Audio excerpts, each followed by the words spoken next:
The Winter Gardens Theatre, built in 1897, is one of Morecambe's most iconic buildings and one of its most haunted. Staff and visitors alike have spoken of shadows flitting across the balconies, the faint scent of perfume where no one stands, and the sound of ghostly applause echoing from the stalls long after the audience has gone home. One particularly ill-tempered spirit is known to push or slap unsuspecting guests, while the forlorn ghost of a seamstress who dreamed of taking the stage herself is said to still linger in the dressing rooms, waiting for her cue that never came.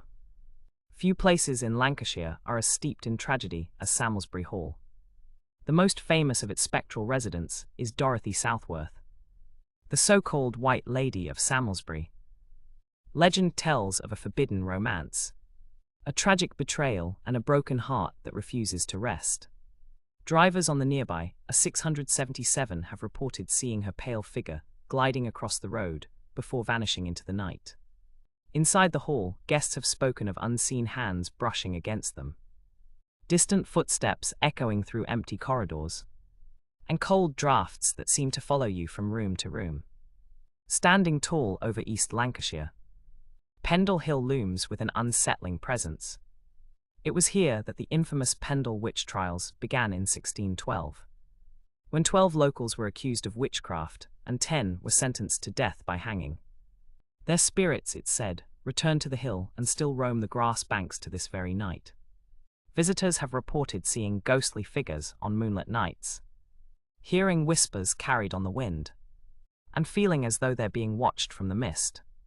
Many who have dared to climb the hill alone speak of sudden drops in temperature and a strange pressure in the air, as though the land itself remembers what happened here. Perched high above the River Lune, Lancaster Castle has stood watch over the city for nearly 1,000 years. Perhaps the most chilling chapter in its story unfolded in 1612, when the Pendle witches were brought here to stand trial. Accused of witchcraft and murder, 10 were sentenced to hang, their fates sealed within these very walls. The castle went on to serve as a working prison for centuries, witnessing over 265 public hangings and countless tales of suffering. Visitors today report sudden drops in temperature, whispers echoing through the cells, and shadowy figures drifting along the upper walkways. Some claim to have seen the spectres of people long past wandering the courtyard, eternally bound to the place of their trial. With its grand battlements and sweeping views, Hoghton Tower looks like something from a fairy tale. But like everything else steeped in rich history, its story is far more chilling. Over the centuries, guests have spoken of laughter echoing through empty halls, doors slamming of their own accord, and the faint sound of horse hooves on the cobbles long after midnight. The tower's most famous apparition is the Green Lady, a beautiful young woman dressed in velvet who appears to glide through corridors, chuckling softly to herself before vanishing into thin air.